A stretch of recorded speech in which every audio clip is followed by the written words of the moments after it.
네, 오늘은 출애굽기 9장 1절부터 12절까지 말씀인데, 다섯 번째 악질, 그리고 여섯 번째 재앙인 독종의 재앙이 이제 기록이 되어져 있습니다. 이 출애굽기에 이와 같이 악질이나 독종, 또 뭐 바로의 생축과 같은 것에 이런 악질이 이제 나타나게 되는데, 이것이 오늘날 우리들에게 무엇을 의미하는지 우리가 이제 잘 돌아보고, 우리에게도 혹여나 이제 이와 같이 잘못된 것들이 있다면 그런 것을 말씀을 통해서 깨닫고 이제 돌이킬 수 있게 하시기 위해서 그런 것이죠. 1절을 보니까 여호와께서 모세에게 이르시되 바로에게 들어가서 그에게 이르라. 히브리 사람의 하나님 여호와께서 말씀하시기를 내 백성을 보내라. 그들이 나를 섬길 것이니라. 이스라엘 백성들을 하나님께서 히브리 사람이라고 부르시고 있고, 그들의 하나님이다, 이렇게 지금 말씀을 하고 있어요. 그러니까 애굽에서 지금 종살이를 하고 있고, 애굽의 문화나 이런 것에 이제 많이 물들어 있지만은 이제 모세를 통해서 지팡이가 뱀이 되었다가 다시 지팡이가 되는 과정을 통해서 자신들이 그처럼 영이 산자가 되었다라는 것을 깨닫고 있는 것이에요. 그래서 히브리 사람이라고 지금 부르고 있는 겁니다. 그리고 그렇게 히브리 사람이라고 하나님께서 인정을 받은 자들은 비록 애굽에서 이렇게 종살이하며 살고 있다 할지라도 하나님께서 그들을 주시하여 보시고 하나님께서 그들을 위하여 일을 하고 계심을 지금 말씀을 하고 있는 겁니다. 지팡이가 뱀이 되었다가 다시 지팡이가 된 것을 통해서 깨달은 거예요. 이스라엘 백성들도 그것을 깨닫고 있는 거예요. 그러니까 하나님께서 히브리 사람이라고 부르고 계시는 겁니다. 깨닫지 못하였다면 히브리 사람이라고 부르지를 아니하셔요. 그런데 히브리 사람이라고 불렀다라는 것은 그들이 그것을 통해서 깨달았다는 뜻이고, 그렇게 히브리 사람, 즉 강을 건넌 자요, 이제는 영적인 생명이 무엇인지를 깨닫고 그와 같은 생명으로 사는 자가 되어져 있으면 하나님께서 그들을 잊지 아니하시고 반드시 하나님께서 이를 이렇게 권념하신다 이겁니다. 그것은 오늘날 우리들도 세상에서 비록 실수하기도 하고 넘어지기도 하고 여러 가지 이제 그런 좌로나 우로나 치우치는 그와 같은 삶을 산다 할지라도 그 본질 자체가 하나님으로부터 구원받은 존재요 산자라는 것을 깨닫고 부단히 영적인 생명으로 쫓아가고자 하는 자들은 하나님께서 그들을 지극히 아주 사랑하시면서 그들을 권념하고 계시는 거예요. 이처럼 지금 이스라엘 백성들을 애굽에서 구원하시는 일에 하나님께서 권념하고 계시는 지금 말씀을 하고 있는 겁니다. 비록 연약해서 넘어지고 실족하기도 하지만 히브리 사람인 것을 하나님께서 인정을 하시는 거예요. 로마서 14장 4절을 보면 남의 하인을 판단하는 너는 누구뇨? 그 섰는 것이나 넘어지는 것이 제 주인에게 있으며 저가 세움을 받으리니 이는 저를 세우시는 권능이 주께 있습니다. 세상에서 비록 실족해 있다 할지라도 그가 히브리 사람인 것을 하나님께서 히브리 사람이라는 것을 믿음으로 받게 되어지면 하나님께서 역사를 하신다. 세우시는 권능이 주님에게 있다. 그 모든 주권이 주님에게 있는 거예요. 넘어지는 것이나 일어서는 것이나. 그리고서는 하나님께서 히브리서 6장 6절 7절을 보면 하나님께서 땅에 비를 내리시는데 그 비를 받은 밭이 합당한 채소를 내면 하나님으로부터 그 복을 받는 자가 되는 것이고, 그러지 않냐고 가시와 엉겅퀴를 내면은 그것은 하나님으로부터 이제 불사름을 당하게 될 것이다. 그렇게 히브리서 6장 7절 8절에 그렇게 말씀을 하고 있죠. 그러니까 그들에게 하나님께서 이렇게 권념하셔가지고 은혜를 베푸실 때 합당한 열매를 맺어야 되는 거예요. 근데 열매를 맺지 않냐고 가시와 엉겅퀴를 내면은 그러면은 불사름을 당한다. 마지막에는 불사름을 당한다고 이렇게 말씀하고 있죠. 이스라엘 백성들이 히브리 사람이다. 그리고 하나님께서는 그들의 하나님이다. 그리고 그를 여호와께서 말씀하시기를 내 백성을 보내라. 그들이 나를 섬길 것이니라. 2절 네가 만일 그들 보내기를 거절하고 억지로 잡아두면, 바로가 지금 계속해서 잡아두고 있죠. 그러면 오늘날 세상에서 지금 살아가고 있는 우리들로 하여금 이와 같이 바로와 같이 역사에서 우리를 계속 붙잡아두는 게 뭐예요? 그러니까 하나님은 히브리 사람으로 온전히 강을 건넌 자로 살기를 하나님께서 바라고 계시는데, 우리를 갖다가 계속 붙잡고 있는 것은 우리 육신의 정과 욕심이라든지 또는 우리의 환경이라든지 또는 가족이라든지 기타 등등 이런 것이 강을 건넌 자로서 온전한 삶을 살지 못하게 붙잡고 있는 거예요. 그게 바로의 세력이에요. 그게 가족이 될 수도 있고 환경이 될 수도 있고 자기의 육신의 정과 욕심, 정욕이 될 수도 있고 기타 등등 이런 것으로 인해서 가지 못하게 막고 있는 거예요. 그 바로가 계속 이렇게 막고 있으니까 하나님께서 어떻게 바로를 갖다가 징벌하시고 재앙을 내리시고 그래가지고 결국은 하나님께서 구원하시는 역사를 베풀지 아니하십니까? 그러니까 우리들에게도 그와 같이 바로의 세력과 같은 것에 붙들려 있게 되어지는 하나님께서 그것을 이렇게 끊어내시는 역사를 하나님께서 하시는 거예요. 나오미와 룻이 모압 땅에서 있을 때 하나님께서 어떻게 하셨어요? 남편과 두 아들을 갖다가 하나님께서 다 데려가 버리시는 거예요. 그래가지고 결국은 베들레헴으로 돌아올 수밖에 없게 하는 것이죠. 남편과 아들이 돌아가지 않고 계속해서 버티고 있으니까 하나님께서 그들을 제하시고 그리고서는 나오미와 룻을 베들레헴으로 돌아오게 하시는 역사를 우리가 성경을 통해서 보았는데, 그처럼 환경을 하나님께서 제거해 주셔서 히브리 사람으로 열매 맺는 자가 되도록 하나님께서 은혜를 베풀어 주신다. 그래서 네가 만일 그들 보내기를 거절하고 억지로 잡아두면은 그렇게 하시는 것이고, 3절 여호와의 손이 들에 있는 네 생축 곧 말과 나귀와 약대 우양에게 더하리니 심한 악질이 있을 것이며.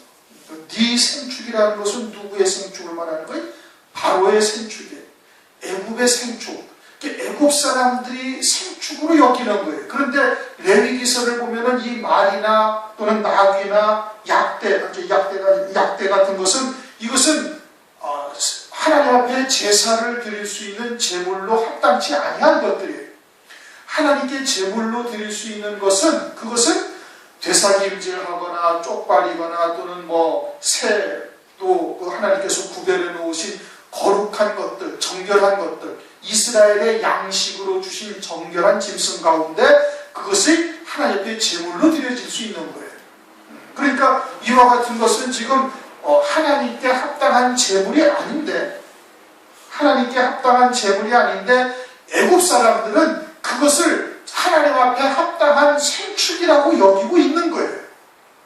하나님 앞에 합당한 생축이라고 여기고 있는 거예요. 그런데 하나님이 보시기에는 전혀 정결한 짐승이 아니고 거룩한 구별된 그와 같은 제물로서 합당한 것들이 아니다 이겁니다. 그런데 애굽 사람들은 그것을 생축으로 여기고 있고 그것으로 가지고 자기들 나름대로 제사를 드리게, 물론 우상들한테 섬기고 있는 거, 우상을 섬기고 있는 것이지만 자기들은 그것이 생축이다, 제물될 그와 같은 짐승들이라고 여기고 있다 이겁니다. 이것이 그럼 오늘날 영적인 이스라엘이요 영적인 유대인인 우리들에게 이것이 무엇을 말하는 것인가? 제물은 내가 그 자리에 있어야 할 것인데 대신 죽는 게 제물이에요. 그러니까 제사장이나 또는 번제나 속죄제를 드릴 때 자기의 죄를 그 제물에다가 다 안수해서 전가를 시키잖아요.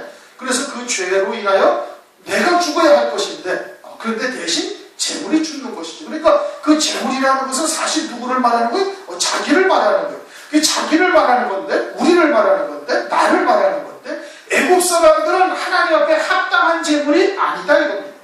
이 이스라엘 백성들에게 하나님께서 정결한 짐승이 무엇인지를 알려주신 거예요. 그리고서 율법을 통해서 그와 같은 길로 우리에게 지금 이끌어 오신 것이죠. 그래서 우리가 하나님 앞에 합당한 제물이 되기 위해서는 그리스도의 것이 되어야 되는 거예요. 나에게 육체로 주님 앞에 나와서 예배를 드리거나 헌신을 하거나 또는 헌물을 드리거나 헌금을 하거나 하는 것은 그것은 하나님 앞에 합당한 제물이 아니 되는 거예요. 우리가 먼저 그리스도의 것이 되어져서 하나님의 것이 되어져서 하나님의 것만 하나님이 받으신다 이거예요. 사람의 것은 하나님이 받지 아니하시는 거예요. 그게 11조를 드리는 본질이 뭐예요? 이 모든 것이 다 주님의 것인데 그 중에 10분의 1을 거룩하게 구별해 하나님께 드리는 것이고 10분의 9도 이것도 누구의 것이다? 다 하나님의 것이다. 이거. 왜? 나 자체가 이미 그리스도의 것이 되어져 있으니까. 그런데 애국과 같은 신앙은 애굽의 생축이라고 여기고 있는 말이나 나귀나 약대와 같은 것은 하나님께 합당한 제물이 아닌 거예요. 그런데 자기들은 그것이 생축이라고 합당한 제물이라고 지금 여기고 있다 이겁니다. 그럼 오늘날 영적인 유대인으로서 이것이 무엇을 의미하는 거예요? 조금 전에는 우리가 이미 그리스도의 것이 되어져서 하나님의 것이 되어져서 하나님 앞에 드려져야 그것이 온전한 제물이다, 거룩하고 구별된 제물이다, 하나님이 받으시는 예물이다, 이렇게 말씀드렸어요. 그러면 그렇지 아니한 제물은 뭐예요? 내 것으로 드리는 거예요. 육으로 드리는 거예요. 그래서 하나님이 보시는 합당한 제물이 아닌데 자기는 그것을 생축이라고 하나님 앞에 합당한 제사로 드리고 있다고, 제물로 드리고 있다고 스스로 여기고 있는 거예요. 애굽의 생축이다 이겁니다. 그리고 육으로 나와가지고 육으로 예배를 드리고 그리스도의 것이 아니 되어져 있는 자기의 것 가운데서 10분의 1을 하나님 앞에 드리고 자기의 것 가운데 하나님 앞에 감사의 예물을 하고 자기로서 하나님 앞에 헌신하고 하는 육으로 하는 모든 것이 다 애굽의 생축, 말과 나귀와 약대와 같은 것이 된다, 이런 뜻인 겁니다.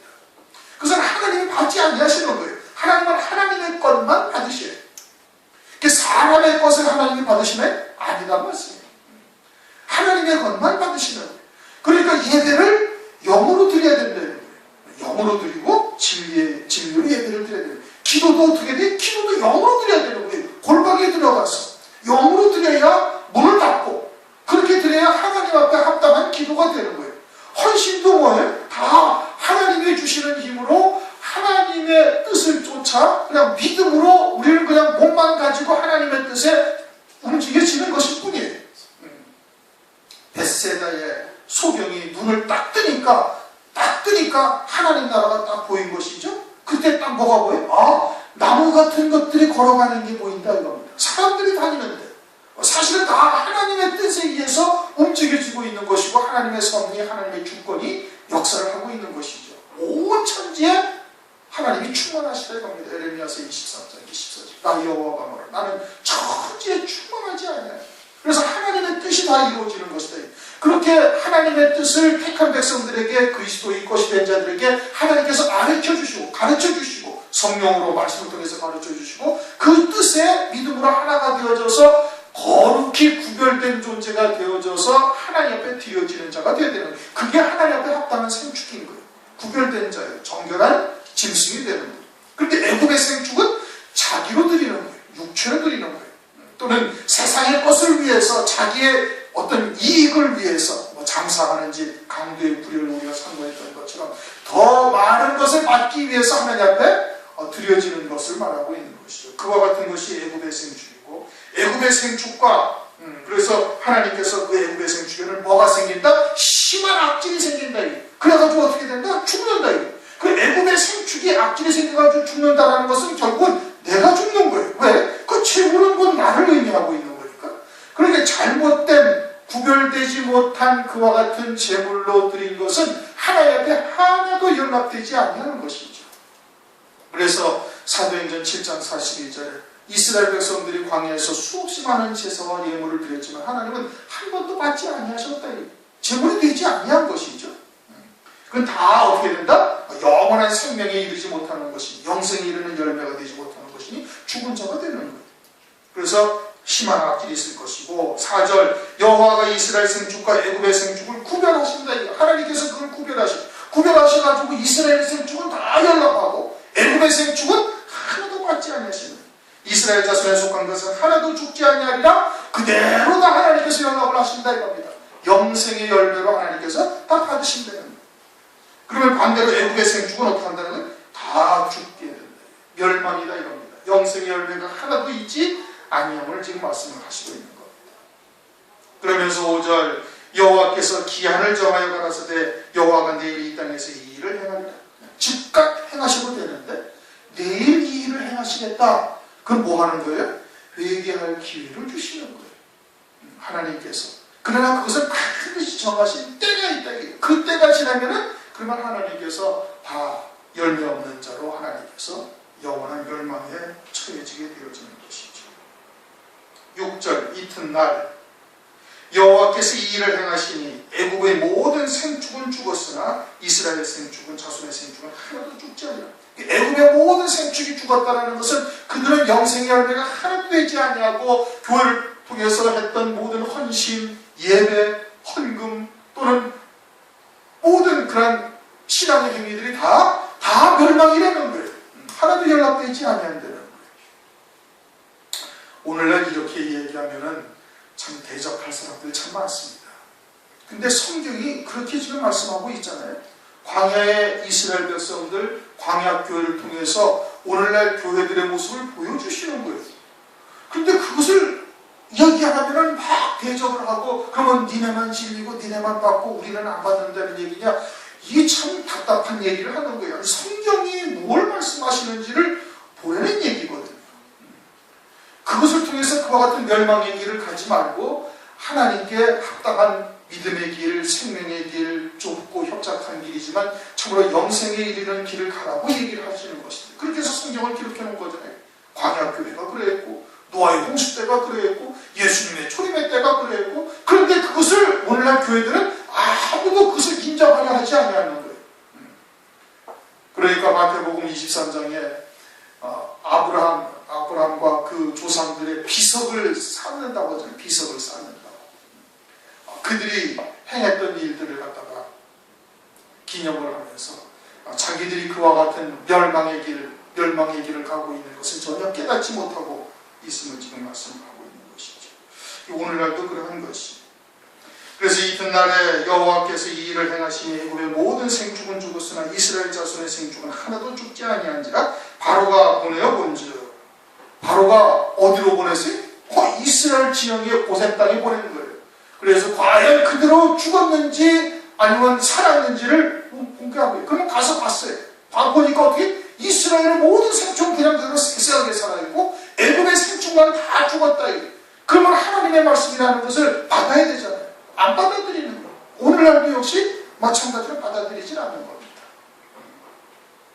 바로의 마음이 완강하여 백성을 보내지 아니하여. 그뿐인가요? 마지막 때에 대해서도 성경에 기록을 해놓고 계시는데 그것도 받아들이나요? 안 받아들이는 거예요. 노아의 때와 같다라고 말씀하신 인자의 마음은 노아의 때와 같아서 사람들이 먹고 마시고 장가들고 시집가고 있으면서 홍수가 와서 저리 담배가 때까지 깨닫지 못한다 하는 말씀을 받아들이지 아니하는 거예요. 노아의 때를 통해서 하나님께서 계시를 해주셨는데 그때 하나님의 백성들이 그렇게 겨우 8명만 구원을 받고 나머지는 전부 다 홍수물에 멸망당했음을 그 하나님의 백성들이거든요. 그런데 그것을 갖다가 인정하려 하지 아니하는 거예요.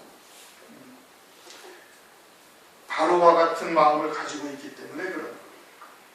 그리고선 8절 여호와께서 모세와 아론에게 이르시되 너희는 풀무의 제 2움큼을 가지고 모세가 바로의 목전에서 하늘을 향하여 나니라. 하나님께서 이제 바로가 그렇게 완강하니까 이제 풀무의 제 2움큼을 날려서 이제 그래서 독종으로 이제 재앙을 하나님께서 내리시는 겁니다. 이게 재앙의 정도가 점점 심해져요. 그리고는 이 5번째, 6번째 재앙부터는 이제는 모세가 직접 이제 하나님 앞에 명을 받아서 모세가 직접 하는 거예요. 풀무의 제 2움큼을 누구에게 날리라고 했어요? 모세에게. 그리고 모세가 풀무의 제 2움큼을 날리니까 그것이 땅에 티끌이 되고 그것이 독종이 돼가지고 애굽 온 사람과 짐승에게 붙어가지고 그들에게 아주 독종이라는 것은 독한 종양이라는 뜻이에요. 그렇게 막 암덩어리와 같은 것이 이게 막 피부에도 나오고 막 속에도 나오고 막 이게 독종이 난다 이런 것이거든요. 이게 점점 이제 악해지는 것이죠. 그러니까 하나님께서 이제 그와 같은 역사를 하시는 거예요. 그러나 그렇게 징벌하심도 따지고 보면 사실은 하나님을 사랑하시는 겁니다. 즉각 멸하실 수 있음에도 불구하고 그러지 아니하시고 또 자꾸 하나님께서 회개할 기회를 주시는 거예요. 근데 풀무의 죄다 이렇게 지금 말씀하고 있어요. 풀무의 죄. 풀무가 뭐 하는 거예요? 쇠붙이를 갖다가 달구어서 거기서 연장 만드는 곳이 풀무거든요.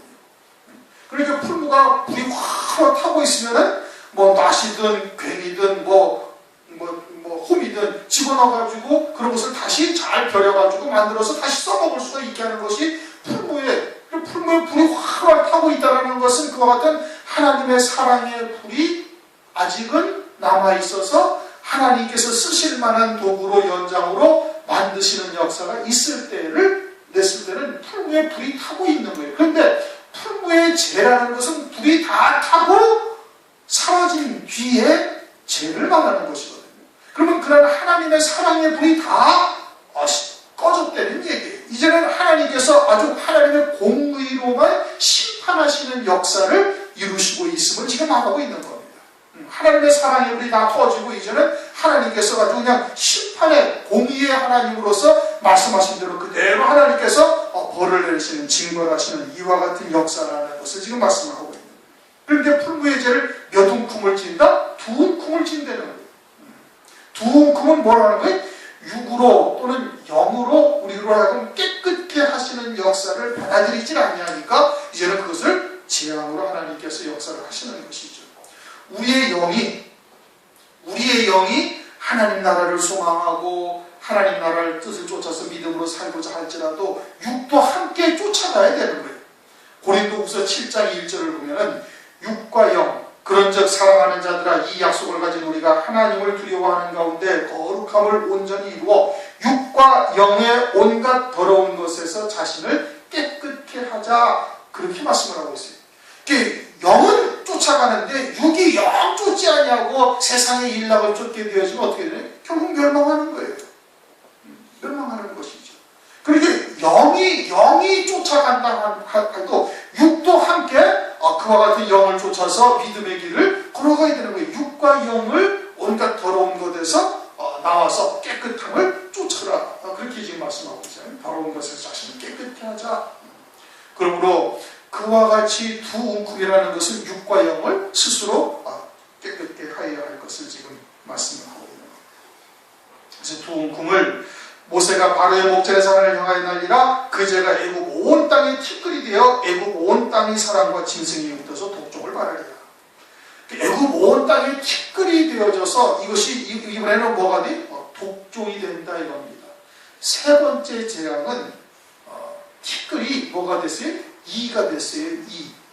티끌이 이가 됐다는 것은 땅에 티끌이 이가 됐다는 것은 이가 스물스물 걸어다니까 막 가려워서 이제 가려움들을 긁는 것과 마찬가지로 세상에 썩어질 것들로 선을 쫓아서 행하게 되어지는 것이 죄라는 것을 드러내는 거예요. 그런데 애굽의 술사들은 그 이적을 행하지 못해요. 왜? 애굽의 술사들은 세상에 속한 자들이고 세상에 속한 자들은 세상의 선이 이것이 영생에 이르는 길이요 세상에서 착하고 선하게 살면 죽어서도 좋은 곳에 간다고 이야기를 하고 있는 거예요. 그게 죄라는 것을 깨닫지 못하는 거예요. 윤리도덕을 잘 지키고 남들한테 해를 주지 아니하고 구제하고 선행을 베풀고 그러면은 죽어서 좋은 곳에 간다. 세상에 다 그렇게 얘기하거든요. 다른 종교들이 다 그렇게 얘기를 하고 있는 거예요. 그러나 하나님의 말씀은 그것이 선이요 그게 영생입니까? 아니라는 말씀이에요. 하나님의 말씀을 믿는 믿음만이 선인 거예요. 세상의 윤리도덕이나 세상의 철학이나 세상에서 구제하고 헌금하고 아이들 돌보고 선행을 하는 거 이게 선이 아니다. 그런다고 해서 하나님 나라 또는 영생의 열매 맺는 곳을 열매 맺어서 하늘나라에서 기업을 누리는 것이 아니다. 하나님만이 선하시고 하나님의 말씀을 믿는 믿음으로 사는 것만이 선인 거예요. 그러니까 그것은 애굽의 술사들이 이적을 베풀지 못하는 것이지 하나님만이 역사를 하는 거예요. 그래서 이것이 하나님만이 하시는 역사다라고 애굽의 술객들이 고백을 했던 거거든요. 그때는 땅에 티끌이 뭐가 됐어요? 이가 됐어요. 근데 지금은 뭐가 돼? 독종이 되어져서 이제는 아주 악한 종양이 막 독한 종양이 이제 나게 되어질 것을 말씀을 하고 있는 것이죠. 요한계시록에도 보면은 16장 2절을 보면은 첫 번째 진노의 대접이 딱 쏟아지면은 첫 번째 진노의 대접이 쏟아지면 악하고 아주 독한 헌대가 짐승표를 받은 사람들에게 다 나온다. 그렇게 말씀을 하고 있어요. 독한 헌대가 나네. 악한 헌대. 결국은 그것이 복종과 똑같은 거예요. 짐승표를 받은 자들에게 다시 말하면 그들에게 그와 같은 이제 이 독종이 바라게 되어지는 것이죠. 하나님의 이제 징벌로서 진노의 대접이 첫 번째 쏟아질 때 그와 같은 역사가 나타나게 되어지는 겁니다. 그런데 조금 전에 이제 애굽의 술객들이 이의 이적, 땅의 티끌로 이의 이적을 베풀지 못하는 역사를 말씀을 드렸어요. 그들이 뭘 얘기를 한다고요? 세상에서의 선, 세상에서의 착한 행실을 말하는 거예요. 마찬가지로 적그리스도와 거짓 선지자가 등장하게 되어지면 반드시 들어가는 말이 사랑과 평화인 겁니다. 사랑과 평화인 거예요. 이게 세상 사람들이 다 그것이 세상의 선이라고 다 이야기를 하고 있는 거예요. 서로 사랑하고 서로 평화롭게 공존하면서 그같이 살아갈 수 있는 것. 이것이 세상의 선이 되는 거다 이겁니다. 그것을 다 말하고 있죠. 그런데 교회도 하나님의 선이 무엇인지 깨닫지 못해서 그와 같은 세상의 선을 오늘날 많은 교회들이 쫓고 있어서 그것이 적그리스도요 거짓 선지자의 미혹의 역사라는 것을 분별하지 못하고 그들을 쫓아가는 거예요. 그들을 쫓아가는 자들에게 뭐가 바란다? 독종이 바라는 거예요. 악하고 헛내가 요한계시록 16장 2절에 첫 번째 진노의 대접이 딱 쏟아지니까 그것부터 딱 나기 시작하는 거예요. 똑같은 역사인 겁니다. 애굽의 술사들이 이가 무엇인지 나타내지 못하잖아요. 죄가 무엇인지 깨닫게 하지를 못하는 거예요. 회개하고 돌이키게 못하는 거예요.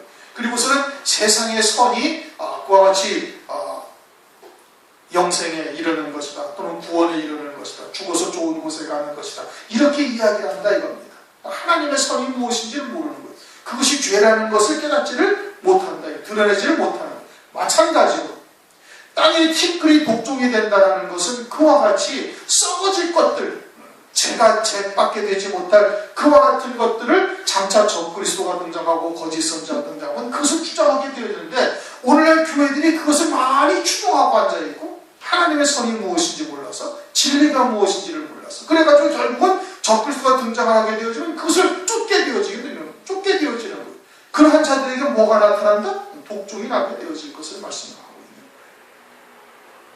그들이 풀무의제를 가지고 10절 바로 앞에 서서 모세가 하늘을 향하여 날리니 사람과 짐승에게부터 독종이 말하고 술객도 독종으로 인하여 모세 앞에 서지 못하니 독종이 술객들로부터 애굽 모든 사람에게 말하여 술객들로 받아들는 술객이 가장 앞장서서 모세를 대적하고 방해하던 자예요. 그러니까 그에게 하나님께서 가장 크게 악한 독종으로 역사를 하는 것이죠. 그 행한 대로 갚으시는 거예요. 하나님의 백성들이 작은 소자에게 냉수 한 그릇 준 것까지도 하나님께서 잊지 아니하시고 다 갚아주신다고 그러셨잖아요. 마찬가지로 악한 자들은 그 행한 악대로 하나님께서 그대로 갚아주시는데 그 앞장서서 모세를 대적하고 아론을 대적했던 술객부터 가장 크게 악을 행한 자에게 크게 하나님께서 이렇게 역사를 하시는 것을 지금 말씀을 하고 있는 겁니다. 그래서 술객들로부터 애굽 모든 사람에게 말하였더라. 애굽 모든 사람이라는 것은 육에 속하여 살아가는 그리스도인들, 신자들, 그리고는 장차 그렇게 육에 속하여 세상에 속하여 살다가 환난 날에 짐승표를 받고 짐승을 경배하게 되어질 자들이 애굽에 속한 자들이죠. 애굽의 사람들이 세상에 속한 신앙을 가지고 살고 있는 자들을 말씀하고 있는 겁니다. 그들에게 독종이 발하였더라. 12절 그러나 여호와께서 바로의 마음을 강팍케 하셨으므로 바로의 마음을 강팍하게 했다. 앞에는 완강하게 했다고 그랬죠. 7절 끝부분에 보면 그러나 바로의 마음이 완강하여 백성을 보내지 않아. 완강하다라는 것은 아주 고집불통이다 이겁니다. 그런데 강팍하다라는 것은 그것을 넘어서서 이제는 대적하는 자리에 서 있음을 말하는 거예요. 바로의 마음을 강팍케 하셨으므로. 하나님께서 그렇게 만드신 거예요? 아니지. 스스로 그와 같은 자리로 가도록 하나님께서 그냥 버려두신 거예요. 바로의 마음을 강팍케 하셨으므로 그들의 말을 듣지 아니하였으니 여호와께서 모세에게 말씀하신 것 같더라.